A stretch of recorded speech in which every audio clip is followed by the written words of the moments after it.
In Fortnite, there are a wide variety of game modes that players can choose from to play, with Fortnite Creative being one of them, and one of the most popular features of Creative is the ability to publish and monetize your creations, which if successful, can lead to huge gains.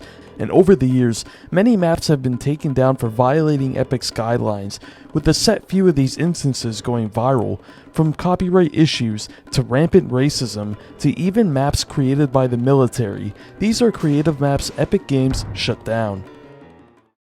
In its early days, creative mode was limited to just the scope of Fortnite. However, in March of 2023, Epic Games would debut UEFN, or what is commonly referred to as Creative 2.0.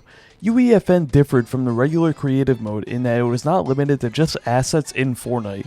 Rather, creators could now work on maps outside of Fortnite and create their own assets for those maps.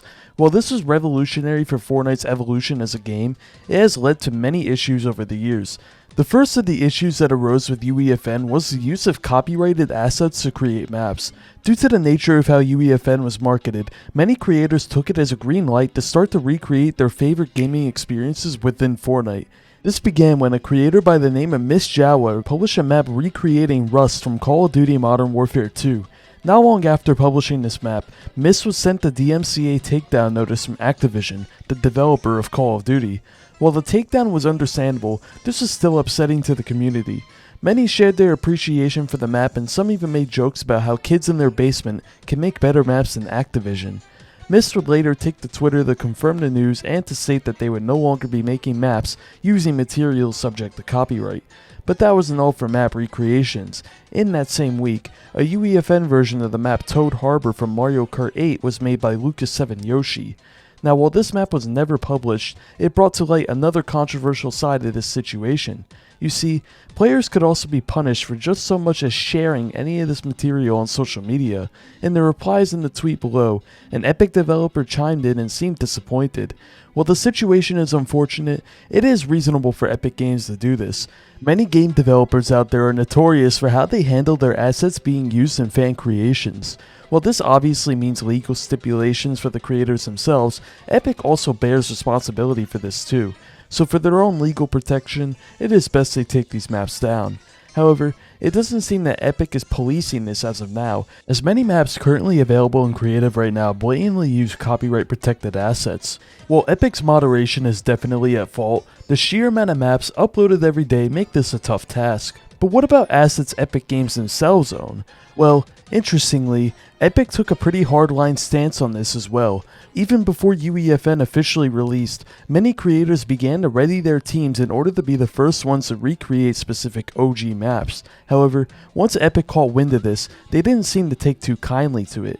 Not long after this arms race to create the first OG map started, Epic Games clarified that all attempts to recreate OG maps would be removed if they were published. This led to many hours of hard work being thrown down the drain, which understandably outraged some in the community. However, there was a silver lining to all of this.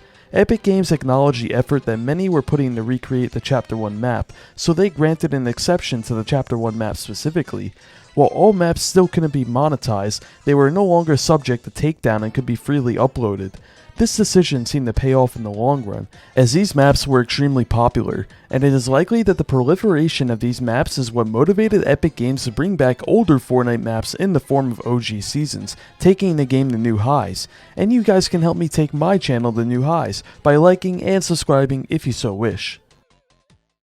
As discussed earlier, creative maps are very lucrative. Some of the top map creators in Fortnite make up to 8 figures via their creations. While many of these top creators produce nothing but top quality content, the sheer amount of money to be made also attracts some unsatisfactory actors, particularly people who make low effort slot maps with shocking titles and thumbnails in order to entice users to play on their map. At the start of 2024, this issue would reach its climax. Creative mode was filled with maps with racist and demeaning titles, along with AI-generated thumbnails intended to be racist caricatures. Not only are these maps a clear violation of the terms of service, but they are also just really bad, usually being nothing more than a bare-bones PvP map. However, despite being clear violations of TOS, these maps would get through Epic's initial review process without any issues. In an investigation done by Kotaku in early January of 2024, they found over 120 instances of of maps with derogatory titles and racist AI-generated thumbnails. According to them, the trend likely started with a map called Jamaica Zonewars that was released in December of 2023. At its peak, the map saw over 35,000 players, which surely meant it was raking in thousands of dollars. This eventually garnered the attention of the wider Fortnite community, who sparked outrage on Reddit and Twitter. Thankfully, after an entire month of these slot maps plaguing the Fortnite creative space, Epic took action. On January 30th, Epic Games responded to the backlash, stating that all of the maps that took part in this trend were actioned accordingly. In addition, Epic ramped up their review processes as well as encouraged the use of the report feature, which allows players to report creative maps that violate the terms of service. So while this horrible trend did go on way longer than it should have, it is better late than never that Epic Games took action and banned these maps. In addition to being banned for using discriminatory material in their art, creative maps have also been banned for using certain gameplay features, and this is most well known in the various XP grinding maps that have been released over the years. Now, XP maps have always been controversial in the history of Fortnite. You see, XP maps are simply maps that use bugs or game features in unintended ways in order to optimize the leveling system. Over the years, many players have adored these maps as it made the grind to level 200 no longer a grind. Now people who couldn't spend hours on end playing Fortnite every day could max out their battle passes. However, Epic Games didn't take too kindly to this. The individual players who played these maps were safe for the most part. All of the features used in these maps are created by Epic Games, so nothing about the map itself is cheating. However, the story is different for those who create and proliferate these maps. In May of 2022, Epic Games would begin to crack down on these maps by banning maps that explicitly advertise anything relating to gaining XP. In Epic's statement, they talked about how the proliferation of these maps was diluting the creative map pool and drowning out other high-effort maps, and players seemed to agree, as many celebrated this change. But of course, this hasn't put a complete stop to the trend of XP maps. At the end of the day, there will always be a demand for them, as players see leveling up their battle passes as a huge priority. These days, XP maps are still very prevalent, but they are usually inconspicuous in their branding. This has led to XP grinding communities springing up over the years, dedicated to sharing all there is to know about these maps and where to find them. But controversies with creative mode maps aren't a new thing. While UEFN was released pretty recently in March of 2023, creative mode existed long before that, being released back in December of 2018, and in order to promote creative mode, Epic Games added a POI known as The Block to the official map. The block was unique in that it changed every single week. Every week, Epic Games would replace the previous POI with a new one that was made by players using the newly added creative mode. This led to many trying their hand at level creation within Fortnite, and was an overall positive for Fortnite. However, with all things user-generated content, moderation was needed. For the most part, moderation was successful in making sure creations adhered to the guidelines, but on April 2nd, 2019, this would all change. In patch 8.2, Epic once again updated the block, this time with a POI by the name of Mysterious Mansion. All seemed well at first, just a prototypical spooky mansion, but when explored deeper, it uncovered a dark secret. Deep in the recesses of the map, a rope tied in a particular way alongside a toppled chair could be found. Now this may not seem crazy, but you have to remember that Fortnite is a game heavily marketed towards children. Something like this is the last thing Epic Games would ever want branded as official material.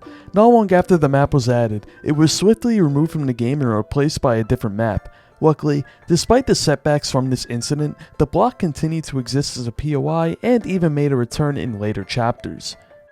Now, all the maps discussed so far were taken down by Epic Games for a variety of reasons, but the existence of a select few maps out there was so controversial that they were pulled even before Epic could action them. In January of 2024, the British Army would create a Fortnite map in an attempt to promote it and encourage recruitment to players. Immediately upon word of this map getting out, it caused uproar. Many in the community were appalled and were quick to point out the issue with marketing something to this degree to children. The British Army would later clarify in a statement that the map was only intended to be played by streamers they sponsored and not released to the public. However, this didn't change the public's perception and the whole event was cancelled along with the map being pulled. and considering how this map is a direct violation of TOS, it was probably a good idea to pull it early before Epic Games could weigh in on it. Overall, Fortnite Creative is one of the best features ever added to Fortnite. There is no denying that its existence has preserved Fortnite's relevance, with around half the game's total playtime being taken up by these creative maps. But with user-generated content comes many caveats that could potentially spell disaster, leading Epic Games to take action and create the now infamous log of banned Fortnite maps that were discussed. If you enjoyed this video, then check out my second channel linked below, or the other videos on your screen now.